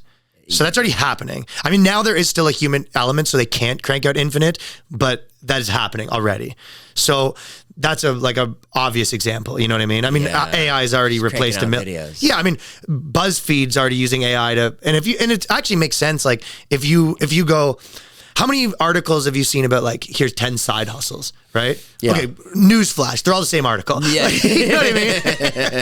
Airbnb. Basically, you know what I mean? VRBO. Yeah, so sell baseball cards. Yeah, I did a side hustle thing too, actually, but like, some of them, the best ones are the ones you've heard a million times, but the other ones, they always have a couple funny ones that make me laugh. It'll be like, it's like, there's dumps that'll let you stay stuff, and then you can sell it to a pawn shop, and you're like, so your side hustle technique is collecting trash to have a garage sale, essentially. Go to the dump. Go to the dump and dig for treasures. I think I could have thought of that one, Insider. Yeah. But so you can type into ChatGPT right now and be like, write me an article on 10 best side hustles, and it'll like that. Yeah. So if you run an aggregator, you could just do that all day long, right? Wow. Okay, well, let me think of 20,000 articles in this space and just write them. There's a website with 20,000 articles. But here's an article comes out 3 times a day for the next 2 years. That's and I don't touch it ever. But doesn't that article need to be looked over by a human? It's not. It's why? But it's done completely horribly. Like the AI is not that good. Well, there's also no one accountable. It's like, imagine you just have a website. They don't know who owns that website. And you just set up, okay, I'm going to write 20,000 articles and I'm going to have 4 come out a day. And then the traffic gets up. I'm involved. I sell advertisers. Yeah. No one even knows who owns this site. It's like, it's just a site that exists in the friggin' ether that comes out with 3 articles a day or 3 funny Instagram posts a day or whatever it is. Like for me, I was trying to, a perfect example of one thing I try to do is like, we cover a lot of like wild stories and Reddits and our thing, right? Yeah. So I was like, well, can ChatGPT aggregate the craziest ones from this week? And it can't, because it can't. There's probably other people that have models that they've built, but like ChatGPT cannot, because it can't surf the web, and like, so it's not current. It can only give you like, you could do it of all time maybe. Did you see the thing where So I've yet to find out anything useful. Well, there was a thing with this thing with the AI where they they were trying to have this like AI see how much money they could make. Ferris told me this. And when it got to the CAPTCHA, the AI went and hired a TaskRabbit to do the CAPTCHA. That stuff's a little scary, yeah. And it lied. It basically said, I'm a blind woman. And so figured out how to lie. The real TaskRabbit was like, oh, okay. And they went, and then they got through. There you go, right? That's scary. It is a little bit scary, yeah. And did you see Elon on Joe Rogan that one time when he was like, Joe Rogan was like, so what do you think of AI? And Elon looked like... He thinks it's going to be very scary, yeah. Yeah. He was just like, he's like, I can't. He's like, oh, Joe, I don't think it's certain, but I think this is my take on someone like Elon, and I think that, and I have like some friends in this space or whatever, and this is what I assume he says. Yeah. So I'm putting words in his mouth. Sure. But my guess is he thinks like there's a 10% chance, but that's really high. Do you know what I mean? Yeah. I think people interpret this as he's like, we're screwed no matter what. I think the real synopsis is, I think most people are like, even if it was like, there's a 2% chance that this thing, you know what I mean? 2% chance that the world's over is really high. It's really high. Yeah, so I think that's kind of more, so. Wait, so what are you saying? 10 or 2 is bad? Well, either one's bad, but I don't think that anyone thinks that like it's certain that we can't control it. Right. You know what I mean? So I also think there's a part of it where it's like, it's like one of those things where you're like, it's happening. This is like, you know what I mean? Yeah. It's like fighting new formats. It reminds me of in our industry when every comedian was like, I don't want to post clips on Instagram. It's like, you will. Like, you know what I mean? Everyone says that with everything, right? I remember that, 2017. Yeah. Everyone says, I'll never start a podcast. Everyone has their version of, every person that's like, I'm not going to have that on my phone. It's like, you will though. You know what I mean? You will, and you'll love it. Okay. We're all so true. sheep, like, you know what I mean? So what's Austin like? You've been down there a bunch, right? Yeah, I've been going to Austin. How many times have you been down there now? Probably like 5. Yeah. Right now, I love Kill Tony. Yeah, Kill Tony's great. The whole culture is just like. Andrew Schultz said this recently, but he was like, it's like comedy's their national sport. Or their city sport or whatever, which kind of like seems... How many actual places, if I were in Austin, could I go and do stand-up in one night? That's the... Or see stand-up. 5, 6... No, more than that. Well, are you talking about shows or are you talking about comedy clubs? Even open mic. Well, in that case, I mean, just like every city, a million. You know how it is. There's like, well, this new law, and we got comedians love putting comedy shows in places where they don't need comedy shows. Like, this laundromat could have a comedy show. You know what I mean? Oh yeah, the worst. Yeah, he's like, is this funeral? Like, is it? Can we set up a mic at the back and do 5? I mean, they'd probably enjoy that. And it's so funny when I was young and I would do that. I didn't know that, so I would be at the funeral home, not the funeral home. You know what it is? I would be at the laundromat. And it would be me too, and it would be going, and I wasn't smart enough to be like, oh, this is not a good place for me. This stinks. Like I don't need to be here. Right. I can skip the laundromat. So so it's sort of 2 questions. Like, 1, is it a good question for someone a good place for someone starting and all that sort of stuff? And 2 is like, is it a good place for someone established? And they're like kind of 2 different questions. You know what I mean? Yeah. But it is like I mean, I don't know. I just love like a place that has like so much energy and it's like so. Just comedy focused, and it's just like a scene, you know? It's always the same with music. Like every scene came from one little place, you know? Yeah. Because that's really what it needs is, I mean, I think in Toronto we had that, and that's like, I always look at, in music, all the bands that were popular came from this one little place. In my place, there's maybe 4 guys kind of like me that left Canada and are like, you know, selling out shows and doing well, all from this one little place. Really? Because what's the town? Toronto. Yeah. The Corner Comedy Club. But it was because, you know, it's like you need a little like self-regulating culture that has its own Bible that you kind of make up of, we think this is crappy, we think this is good, this is the kind of things we like. You almost have your own little Bible of what, you know what I mean? Yep. We think it's hack when people do that. We think this is good comedy. And whatever, it doesn't make it right or wrong, but you do have a thing that you invent, you know? Thing that you go by. It just becomes like a little Have you been to the version of the mothership genre. yet? No, so that's where I'm going to go to Austin again, probably in the next month, but I've been on tour. I'm going to go back to New York, regroup for 2 weeks, actually trying to like do stuff. And then I'm going to do some, like, I'm going to go to Toronto for some stuff, and I'm going to go to, I think, Austin again. And you're playing Gramercy Theater September 15th? Yeah, I'm doing Gramercy in September. That's big. Yeah, it's cool. Yeah. Is that the biggest venue you've played? No, I'm still bigger in Canada right now. So in Canada, I'm going to do like a 1,200 seat theater coming up. Canada's bigger. Yeah, I just did right. it's actually been pretty cool. Like I just went to Calgary and I sold out like I think like 1,100 tickets or something like that. I saw that on your Instagram. Yeah, just 1,150. Cool. That's amazing. I'm like, yeah, I know. That's a pumped feeling. So it's like not at all lost on me, like how cool that is, you know? What are your fans like when you go and you talk to them after? Yeah, I do always do like meet and greets and stuff. I always say that everyone's fans are kind of like a younger version of them for the most part. Yeah. I get that a lot too. Mm-hmm. I would get that too. Like kids, every kid that would come would be like, I want to be a YouTuber. Yeah. And exactly. My dad was mean to me too. Right. My parents are divorced too. Yeah. So I think it's like, probably my fans are like a little bit snarky. Like they're always making jokes. Like I feel like my comment sections are really funny. And then there's then on top on that there's like 3 or 4 different types. There's kind of like super like country bros. Like hockey guy kind of type. Then there's when you say country bro, you mean Canada. I mean, country. I mean maybe like small town, like kind of just like a hockey bros. Just like a hockey bro. That's kind of where I was saying. Like, and then there's kind of like like a little frat. I almost mean like a frat kind of guy, a little more, right? And then there is the kind of like financy type guys.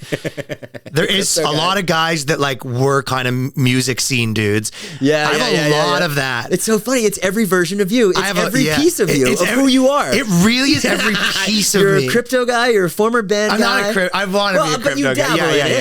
Yeah. You're a former band guy, and you played hockey. A lot of dudes that like musicians. I honestly have like a very big, and even that's a huge part of like in the COVID when it was like musicians were the most like, afraid to say anything. Not the most, but they were really up there. Yeah. And they also don't like speak for a living. So like what benefit do they have to even like say anything? I got so many like very popular musicians messaging me being like, great, just so you know, like I with this, but like I kind of want to post it.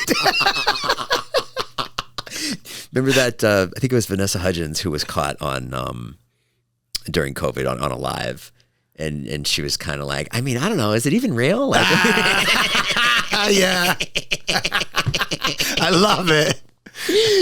Which, I mean, she was just being a human being. Yeah, she was being a human being. She happened to be live. No, it's okay. Okay, so then I know. Yeah, that's most people I know. Like with the COVID thing, we're kind of like, I don't know. My chick seems to care a lot. I don't care that much. That was my take on like everyone I talk to, including like family.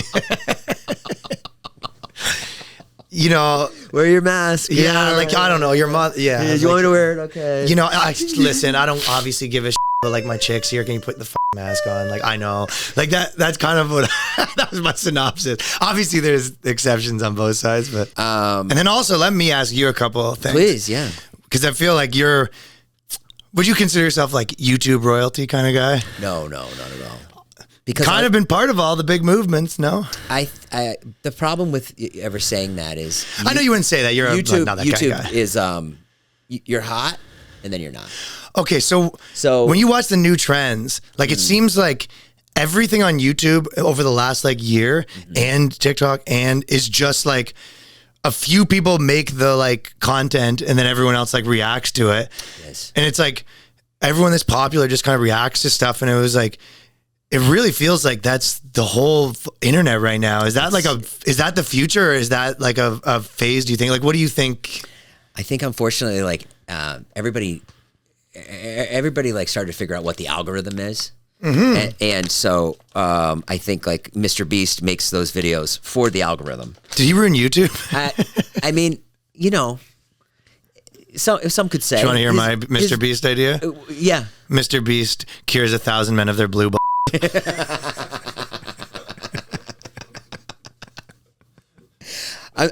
It's really good. I'm not going to say. Well, that's a great sketch for you. Yeah, I should do that. I want to do a Mr. Beast sketch. You should do. I can't do impressions or characters. That's why. You don't need to. Yeah, maybe Mr. Beast is just kind of like, oh, Harry, want some money? Here you go. Have it. That's true. Here's $10 million. Take it. And that's just Mr. Beast. Okay. But yeah, sorry. I mean, I wouldn't say he ruined YouTube. I know what he you mean. figured it out. Yeah. And so those videos now, when you watch them, are like, I'm going to do this, and I'm going to take this, and I'm going to go there, and then we're going to do this, and we're going to there. Yeah. This is something. Bum, bum, bum, bum, bum. Now we're here. So he takes 30 videos and he puts it in one video. So that's like really tough to compete with. I know. And so then as far as the reacting, people are taking those videos and using like Mr. Beast's name in the title, so that allows them to get like 100, 200,000 views, which is decent. Well, you're literally like, hey, my video is of a video that went viral already. Yeah. It's like kind of, yeah. You're like, hey, look, it went viral. You're like, I guess so, yeah. Like, do you feel like the stuff that you put out on YouTube is not getting enough love, or because you kill it on TikTok? No, I actually TikTok I don't do it on, but you don't. I see your videos all the time. Oh, really? On TikTok. Well, I do post them, and it's the odd one, but I guess that's everyone. You're in my algorithm, I guess. Oh, hell yeah! It was really funny. One time I was talking to my younger friend who I like make content with, and I showed him. This is a long time ago. I showed him my Instagram, and I'm like, dude, it's like my Instagram Discover is just all girls with big tits. Yeah, like that. And he's like, mine you isn't. did that. He's like, you made it that way. And I was like, what do you mean? He's like, you're looking at photos of girls with big tits. It's not on you though, because it is unfair that they go like, do you like a girl with big tits? You're like, well, you looked at that, we'll give you another one. Yeah. You're looking at it, you're like, well, I have to like anytime you see like what, so the only way that it doesn't become that is every time I see a hot girl like, yeah, I don't like this. Yeah, it's not like, interested. Yeah, I'm kind of, you're bullying me. Yeah. It's like, you know, it's like someone that's like fat and coming up to them being like, you want a little bit of cookie? And you'd be like, whoa, we just give you more of what you wanted. You took a bite of the cookie and we'll give you more cookie. And you're like, okay, but like, you give me a few other things. I might like other things too. Nah, just put an inspirational quote in there. I might look at that too. You didn't give me the chance to like something else. I choose big over everything, so I am guilty of it. Yeah. So, but you're right. It wasn't that. I mean, there's always an answer. So for me, I don't like. I've been kind of, you know, I have my podcast and stuff like that. You have 4 channels. I have 4 channels. What's Ryan Long Premium? So I was experimenting with like doing some streaming and stuff like that. Yeah. And some of the reaction stuff, and I was going to do it there. Yeah. But also vlog content. Yeah. So I was doing some like weird vlogs that like I knew people were going to be a little like, what is this if I put it on my main channel? So I was kind of like, it was like an experimental channel. That's good. And then also interviews I do on other people's channels, I'll put like a clip or 2 there. Oh, so I haven't really got it like completely sorted, but I just like built it up to 20,000 subscribers so like it exists. Yeah. And then now that's kind of like, it's my like experimental sort of channel. Yeah, we should do that. We should have an experimental channel. Well, even like, here's a perfect example. Like I kind of want to do a few like reaction things where I bring in some comedians, we do some fun things, but it's like, I just don't want to, it just seems weird to put there. So it's like, but if I put it there and it started killing, then maybe, okay, maybe this makes it, maybe it graduates to this other one or something. Yeah. It's like a test ground. Yeah, and so there's always something to do. I mean, like, you know, there's a way to like, you know, stand-up crowd work is easy to produce, and that does really well, and podcasts do really well. And I mean, I put a lot of effort into ours, but like, so it's not like, there is a part of me that you're like, yeah, seems like a losing battle to be like wasting time with these like high-produced sketches and taking all this time on them when it doesn't matter. But you know, that's just one part of what I do. So it's. But I think those sketches got you where you are. There's like also a cultural relevance, like part 2, right? Like there is, I mean, there's on both ends, there's people with like, that have like way more followers, but like no one goes to their shows. You know what I mean? Yes. Because you're like, yeah, they're like popular, but like no one's really their like fan. Yeah. You know, so there's gonna pay to see them. Yeah, so there's kind of 2 different things. I really like that. What do you think? So what do you think like happens next? We go get a beer? No. What happens with YouTube? Yeah, like is it just gonna? It's such a great question because Ferris and I talk about it all the time. Like, yeah, and I just feel like you have a good perspective on it. We talked to a YouTube rep a couple times, and with the shorts, it seems what's really killing is like comedy. Like the real comedians are killing. Yeah, like Kill Tony's doing so well. All the podcasts are doing really well. Podcast does amazing. Tim Dillon is just himself, and he does great. Yeah, podcasting is cooking. Yeah, so that's cooking. And then as far as like videos and stuff, I don't know. Like you've got to be in that algorithm. You've got to play to that algorithm. Like you've got to be like, I'm going to do this and this and that, and then this is going to happen. And then it's got to be like we go over it all the time when we make our videos. Like Ferris will look at it and be like, it's a 20-second clip that we think is funny. Like I'll be like, oh, this is funny. And Ferris will be like, they'll be done at 6 seconds. Okay. You know, but that's different than what you do. What you do, you have sketches and jokes. So you're having a joke come every 3-6 seconds, whatever. Yeah. Right. So even the ones that I watched of yours, they're really fast. They're like, it's like joke. So I think kind you're of pop good. punk style. There is a. I think you're good. I mean, the only thing I would say is like, Well, I can't believe I was going to say that. It's not what we should do. But I was going to say get like that's Gary Vee. other comedians and stuff. Where's Gary Vee? That's the guy that does Gary Vee. Oh yeah, Nima. So that's one of the guys I was telling you about. That was my boy from Toronto. Oh, I saw this sketch. He's really funny. Yeah, he does Gary Vee. Oh, he's the guy who does Gary Vee. Yeah, yes, Nima Naz. yes. He's from Toronto. Did he go to like the Gary Vee convention as Gary Vee? Dude, They like paid him to go be Gary Vee. We did a couple of videos. We did like a immigrant dad and a California dad. Yeah. And we did some stuff like that. And he came to New York last time, and he was doing the Gary Vee thing, and like Gary Vee was setting him up with these like vloggers. Yeah. And then they came in to film, and I hadn't seen him in like a year or whatever. And Nima walks in the door with the two filmers, and they're like, "Hey, do you want to like walk in again?" And I was like, "What is going on here? This is who you are now." I go, what is this? It changes quick, huh? I haven't seen this guy in a year, and now you're you're redoing your walking in hand. Do you guys mind doing the handshake again? I go, no. He's the best though. He's so funny. We just released another thing because he just came through New York. But there's on the thing where you're saying where it's like everyone cracked the algorithm and they're kind of looking for that. One of the things that kind of like was just so weird to me, like I know stand-up culture probably better than YouTube culture. Yeah. And like I have like YouTubers that I'm like friends with that are like, you know, popular, more popular than me. And they'll like message me and be like, "Oh, that video was so funny, dude." And then they'll like make the same video and like copy the thumbnail.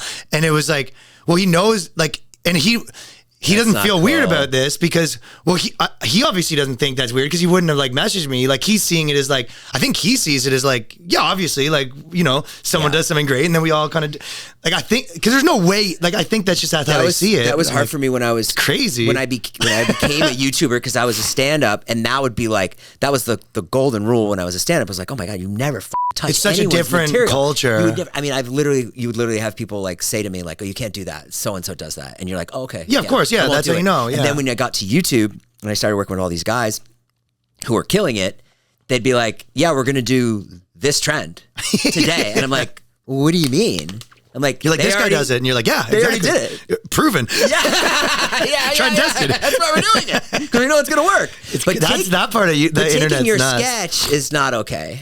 Oh, he did his like different but same topic, but the thumbnail was the part that was weird to me. Like the actual thumbnail and the writing, the same colors and stuff like that. And I was like, but it seems like he's a good guy. It just seems like and like I had a meme guy that I met once that like I was actually friends with a different meme guy because he was doing stand up. I don't want to mention become friends with a meme guy. He was doing stand up. Okay, and he's like the best guy, and we did some stuff together. But he had a meme office with all these meme guys, but like big ones. They go over a meme off at stand up or meme off online. No, they had a meme office. Oh, a meme office. It's like the funniest.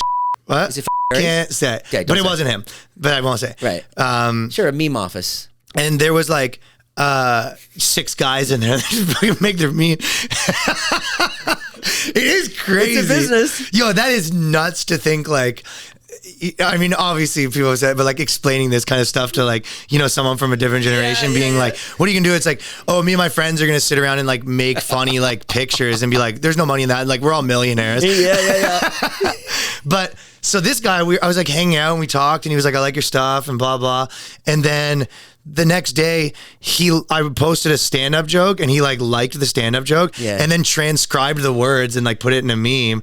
Yeah. And I was just like, and he was like again, like in his mind, this is like cool, I guess. Yeah. Like it's such a different like world. Yeah.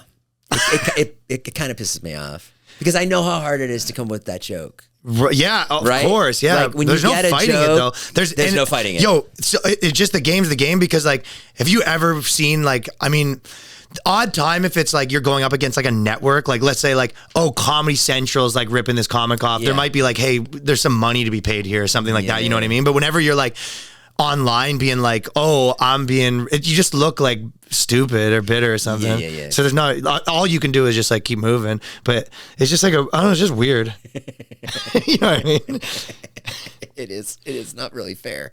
Yeah. But I guess I don't know. The one interesting thing was like, I guess that like, you know, all the like reactions or whatever, it does just all become saturated and like, you know, it can't go on. Like there's only so many people that want to see a reaction to the same video. Well, you've broken through, which is like really cool. That's probably the hardest part, get in the game. Yeah. And you've broken through with stand-up. Yeah. Like your stand-up clips are great and your videos are great. I don't know how. Thanks, man. I don't know how you do it. I don't know how you do both. I find it is kind of impossible. Tough. But I liked your schedule, you said. With touring, it's very hard. That's the thing that kind of screws it up the most. And a girlfriend. Podcast. Yeah. No, it's a lot right now. So I'm like hiring people and I'm trying to like structure it. Like, I think the stand-up is the hardest part because you're like, to be great, like a lot of times you go, okay, at one point this was all I thought about. And you're like, now it's like all this other stuff too. So it just gets harder and harder. But you have access to better places. So there's benefits too. Yeah. But yeah, there's no perfect blueprint for like running a media, like a comedy business. I don't think, no. Unless you just stop caring about what you're making, because you could easily see that like, okay, well, I'm gonna hire 3 people to make sketches of this much, put out 3 a day, and then I do this, have the podcast, and then on the channel I'll do 3. Like I could easily see how like if I was trying to just like maximize like monetization, some easy like million things I could do. Right. But if you're trying to like, if you're like, no, the product like has to kind of be me still. Yeah. That have part you had people hard. write you stuff that it doesn't work? Yeah. I keep trying that. It hasn't worked. The way you write is like really, really specific and really unique to you. You know what it is? There's always one thing that's off. Yes. It's just always like, here, I'll give it, even with people that I thought were really funny. Like I remember even just like a collaboration, because the closest people get, when people give you tags, like most people are bad, but like when it's another really funny stand-up, sometimes there's this guy, John Chris, do you know him? Yep. I remember early on, he's like one of the funniest guys in the world, right? And we probably, whenever we're comedically so aligned, like we think like the same kind of jokes, we're the same rhythm in a lot of ways, you know what I mean? He does a completely different style of comedy, but we're in real life, we're the same comedically, right? And he had this video, he was kind of like, do you know how it was like all the people that had like the Trump signs on their lawn and stuff like that, and then all the people that had the like Black Lives Matter and the like Ukraine, whatever it is. And he was like, I want to do a thing where like it's the 2 neighbors having like sign wars. And the bit was like, obviously I realize that the reason that you have that thing is just because you actually support racism. He goes, obviously I know that like you're not a bad person, you just see that the this and this and this. And it was just like, he was like, let's do this. And I was like, it's kind of like somewhat a lot, but like really, if I was to do that, it would be like why they're both bad, not why they're both good. And it was just like, there was just, I mean, it's just like a little. The little difference there. Yeah. So the takes are always off, or I feel like in satire, here's the biggest mistake that I feel like people make. And maybe tell me if I'm boring you with like this inside comedy stuff. Kind of okay. But the biggest thing that I think when you're making satire videos, right? It's like, you obviously want like you kind of have to make some sort of a point. Like if you're doing like Onion or whatever, any satire in history, like the point of satire is you're making like a commentary on something. You know what I mean? You're satirizing something like you have to have something that you're saying. So your point has to be good. And then you want to do the video good. And then you want to start it good and all that stuff. But like most of them, I think, forget to also be funny other than that. So I think like comedy comes from situational, right? Right. It's like I'm putting you in this weird situation and whatever. That's like the super basis. But like, how is something funny? Like there's funniness and then there's like this other thing. And how do we have both? Like you can't just, so many people that do satire, it's like you kind of, here's my video of like, let's say, I'm going to do a video about like, taking the weight stuff too far where it's like you're 800 pounds and it's hot. And it's like, okay, but like, you can't just say like what else happens. It's funny. Like maybe now he goes to like get something and the guy turns him like and he falls over and that's how like you laugh. The chair breaks. Yes, whatever something it is else in there. That's funny. And those are. And also little funny things, but then also a big funny thing. Yeah. So I kind of am like, it needs Don't forget that part of it. Yeah, I feel like everyone forgets so much internet videos. It's like almost like you made comedy in a lab, but forgot the main ingredient. And I think that's like what a lot of AI is. Yeah. It's like, you know what I mean? This would be like the stand-up you wrote, and then you took it to stage, and you're like, oh, there wasn't any big laughs yet. Like to me, that's when I look most of it. It's like, Jon Stewart said this once. There was like a really good point. I think he was like, sometimes when you're just like way too in it, you kind of feel like you're making synthetic comedy. You're like, it looks like comedy, it feels like comedy, but it's not really comedy. I think a lot of stuff I see on the internet is kind of that. You're like, this, I know this looks and feels like comedy, but it's not. There's no actual comedy. Yeah, it's not funny. It's not a real comedy. Yeah. So I think that's a big part of. I don't like think what you have that problem. I think you're I think you've been pretty good. Probably part of it's recognizing that is to be just be like, hey, you need this other ingredient. The funny part, and probably that's becoming from doing stand up too. What we can wrap up, but what would you just say if you could have a piece of advice to somebody watching, either wants to be a comedian or just advice about being a human being or anything like that you've learned? I feel like I have, probably those are two different ones. Sure. The first one, I feel like the biggest advice that I feel like people kind of say the opposite of that. So maybe like a contrarian advice. Yeah.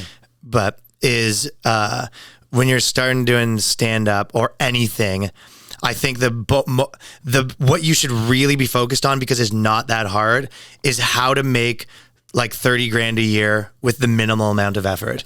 So then the rest of your time you can use on your stand up and everything else. It's really good advice. Yeah. So it's like people always focus on like, okay, how do I make money doing this or have a normal job? It's like, if you're like 21, it's like, how can you start anything? Like whether it be like a job that you're overpaid for, whatever it is that you work like 1 day a week, whether it's like a remote job that 3 days a week that really doesn't take your, whatever, whether it's a business that you do. Like, I think that I kind of mastered that at some point in my life when I was 20. Did you have a job where you? No, I didn't have a job. I've like had hustles that that I would do, to the dump. that spent minimal time on that you make enough to live. Yeah. And then you don't think about money. You could just focus on this thing. I'm sure there's some people that don't have to be in that situation. Like whatever, you have, money from whatever else. But to me, that's the biggest thing, that figure out so you can spend your 20s like being great. And you need to get your part of your brain that needs to make money in your time. You need to get your time back. Yeah. So you need to get your time back by making the minimum amount of money to live the easiest way possible. What would you say to somebody that saw one of your videos and got pissed off at you and wrote you off and said, "Oh, that guy, Ryan Long, what a piece of shit. I can't believe he made that video." What would you say to them if they were watching? I actually am not. I prefer my fans to not be ideologues. So if you're on the internet looking for someone that's going to be like either your internet dad or you're like, a vessel for like whatever message you think is important in the world, I actually don't want you near me, because you're only going to like me when I do what you want me to do, and they're not going to like me when I don't. So it's like, you don't even want them as fans. Not only do I not want them as fans, I think I don't want them to know I exist. Like those are people that I consider like, when people, people say like toxic, that's to me like toxic. Having just the same way that like having a girlfriend that only wants you for money. Like what's toxic is having someone that like likes your comedy because of they think you're representing what needs to be said in the world exclusively. Like that should be like a bonus sometimes. You're like, also, yeah, hell yeah. Like, you know what I mean? Like, oh, that guy said the right thing about this. But like, if you're like watching things to stick it to someone else exclusively, inevitably, unless you're the exact same person as them, you have two options. Either you have to listen to your fans and start making what you think, and that's like the band that starts dressing like his fans instead of vice versa. You know what I mean? It's not where you want to be. I never heard that before. Isn't it kind of, that's what a lot of... Like when an artist gets older and they try to be hip and they start dressing like the fans instead of everyone copying them. You don't want to be that thinking wise, where you started out by having this thing and then a bunch of people like kind of get behind it. And then a perfect example of that, like culturally, it's a little easier. It's like you kind of look at musicians that kind of become like the emo guy. Like you can't do anything else other than you have to start a new thing altogether, right? But in stand-up, it's you, so it's very hard to like start a new thing altogether. One of my favorite things Howard Stern did is he loves this vlogger. Her name is Olivia Jade, and she's a YouTube vlogger, and she's like pretty girl. She just talks about like makeup, and she goes shopping, and she's got a nice life, and Howard will talk about how he spent the weekend watching this like 22-year-old's vlog. Yeah, that's funny. And how he gets into it. He's like, and then she puts makeup on, and then she talks about her outfit, and then the fans will call, and they'll be like, "What the fuck, Howard? Like, I don't pay to hear about Olivia Jade," and then he'll go, "It's so gangster." He goes, "I don't care. It's my show. If I want to talk about Olivia Jade, I'll talk about Olivia Jade." And he'll go, "I'm going to cancel my subscription." He goes, "Good. Cancel your subscription." And I think that's so amazing to have kind of relationship with your fans But to tell them to f off. Yeah. So I would say ideally is you don't get to that point. You got to be Howard Stern. Yeah. Well, no, I was more saying like ideally you like let your fans know along the way that like every once in a while I have this guilty pleasure of it. Like, you know what I mean? Yeah. But I think he probably did to some degree. But yeah, that does suck to. Yeah, but I think the biggest trick is to like not take the fake points for like, you know, like I don't know how many. It's culture and politics makes it so heated always. So that's why music's better, because like when I'm talking about like punk versus emo versus like rap versus drill rap, like no one has their own personal feelings that they get a little uppity about. So it's there's nothing behind it. So it's easy to understand the cultures. You know what I mean? No one's principles are all the same though. But when you talk about politics, you're talking about people's lives, and you're talking about people that maybe can't afford things, or you're talking about people that think they're paying too much taxes. You're talking about, but emo or punk, no one's gonna get upset about that. Both things. What you're talking about is the lifespan of a trend. Really, let me think about that for a second. The lifespan of a trend or a movement. You know what I mean? What do you mean? Okay, so mega, like they're up and down, and you know is going to be the exact same as looking at the up and down of pop punk, or you know AOC's cult or whatever is going to be the same as up and down as looking at the way that some other, like, the bottom line is people are people, and groups of people, especially when they're big enough, move the same always. So it's like human nature. Interesting you look at it like that. You're right. And that's why I think like music's like a good gauge, because you parse out the principles without your like clutter of all your opinions. Because like, what kind of music are you into? Like I was a big like Rancid would have been like my favorite band growing up. Like that. I saw kind of Rancid thing. at SNL once. Oh really? Yeah, they were great. That'd have been cool. It would have been. It was cool. Yeah, and it wasn't something that like you would think would be amazing, because I don't know Rancid. Oh, they're the coolest. But then when I saw them, I was like, they're the real deal. Yeah, they're kind of like the epitome of like, the like. They felt authentic. As like poppy and mainstream as you could be without losing any of the stuff. Yes, like they were the kind of the perfect equilibrium for Rancid. Like for How people old my are you? age. 37. Oh, okay. That I was like that type of music, like growing up early. I mean, I got into other stuff later on, and then I had like a phase where I was like a too cool for school kind of punk, like a little more puritanical. But growing up, it was like I was huge into like that kind of Rancid, and then Boss, like the other like punk ska bands and Sublime and stuff like that. And then the other side of it was like Beastie Boys were huge for me. Rage Against the Machine was like a huge band for me. The guy from Sublime was a genius. He's so great. Unreal. I know. Unreal. That's a perfect, not thought about guy, like not talked about too much. I think he fell victim, in my opinion, to like the movement became corny. Yeah. Like, I think like Sublime became like their fans. It became like he's like a guy. I mean, it's it was like the cliche Sublime poster in the dorm room. Like Sublime fans kind of became like something you don't want to be a little bit. So it overshadowed Brad Knowles. Yeah, Bradley Knowles. You think that's what happened? You think he got too big? He got the wrong fans? No, not too big. There are so. Well, let me tell you something. I love Sublime. Orange County, like... Well, none of that changed over here, that's for sure. You guys have some bands, you go, the rest of the country be like, who? You go, they just did the arena 9 times, slightly stupid or something, Right. Yeah, for sure. 311 just did the biggest cruise in history. No, what I was going to say was Orange County has got some real knuckleheads. Mm-hmm. I don't know if you've been like out on the beach. I used to tour there, in Orange County. Mm-hmm. Orange County's a great place, but there's some. Some wild. There's beach crazy down there. I like. People have been out in the sun too long and drunk, and they talk like that. Yeah. But anyway, so you think that's maybe what happened to him? You never seen that with like a band where it's like the band's cool, but the fans were like the worst? No, I haven't seen that. Let me try to think of another good example. Do you know what I'm talking about?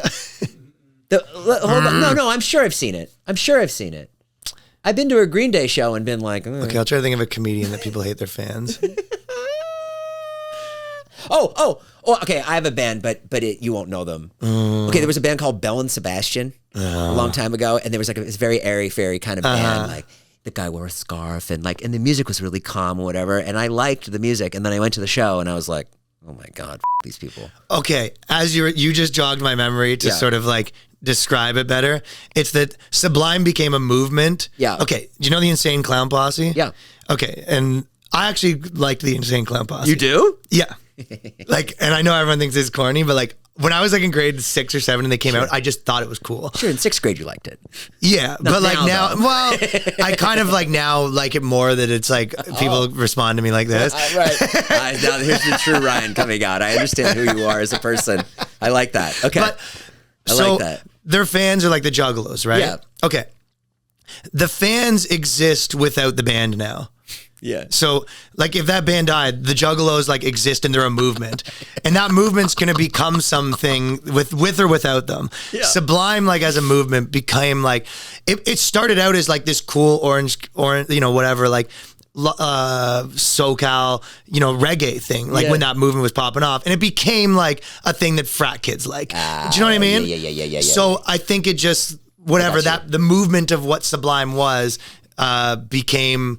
I think what like cool kids didn't want, like it became like, yo, did you hear about Sublime? You're like, oh, so sick. It became like a Sublime. Oh, you're one of those. Like, I think it just sort of switched, and a lot of people's tastes really come from identity because they want to like feel cool. And I think when it started to stop, when Sublime stopped like feeling cool for some people. So maybe I'm being like way too hard. I still think that like some of those albums are like the best ever. But I think Juggalos were like that. I remember like being the third time painting my face, being like, am I? Have you been? No. You haven't been, have you? No. You know, we were supposed to have Big J. We're supposed to have Big J. Okerson in here. Yeah, I love Big J. So I was like reading up on him, and he played Juggalo Fest, and I'm dying to ask him. Like, what? I know. What? Where? Where's Tom the Green comedy did that tent? too. Tom Green played Juggalo Fest. They Where's have the comedy tent? It's a big one. And people go with painted faces and watch comedy? Legendary. And that was the thing. Do you remember Tequila? Yeah, Someone threw a bottle at her? Yeah. Oh, is that a Juggalo? Uh-huh. So, wait, Tom Green played? Uh-huh. Do you know how it went for him? He said he was there, the Tequila one. Oh, he was? He said they liked him. Oh, they did? The Juggalos liked T Green. That's got to feel good. When the Juggalos like you. I mean, that must be great. the worst bomb of all time. And then they start pouring pop on you. Oh, if you do, yeah. Fago? Yeah, do you have to pour pop on the fans if you're... Wow. Yeah.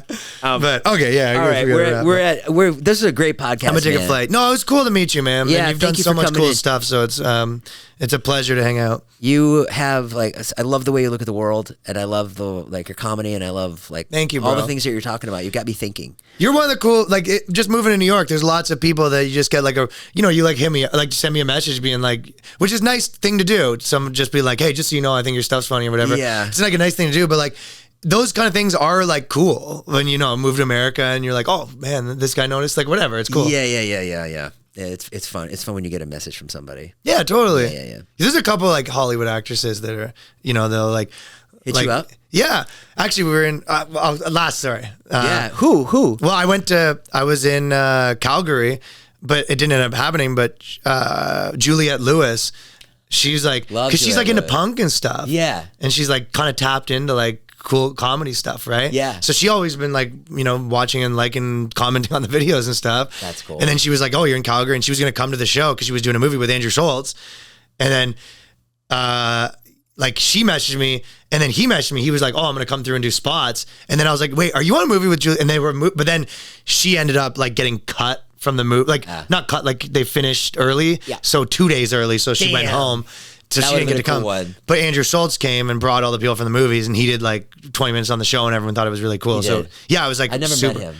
Oh, he's the man. Like a really great guy. He's a guy that like, when I first moved to New York, there was a few guys that like, I feel like, even just like something like you were saying, just send someone a message. Like, I feel like he's one of the most people, and people say this about Joe Rogan, but I know I'm less, but like, he was like this, Tim's a little like this, honestly. Like, they're the most like, I think they're very on the pulse of like, if they see someone they think's doing something good, they hit them up and be like, yo, anything you need. And like, at that point, you do need things. So you're hey, do you know a guy that I should like for this? And they're just like, and a lot of times it'd be like, take them 5 seconds and might save you 10 days.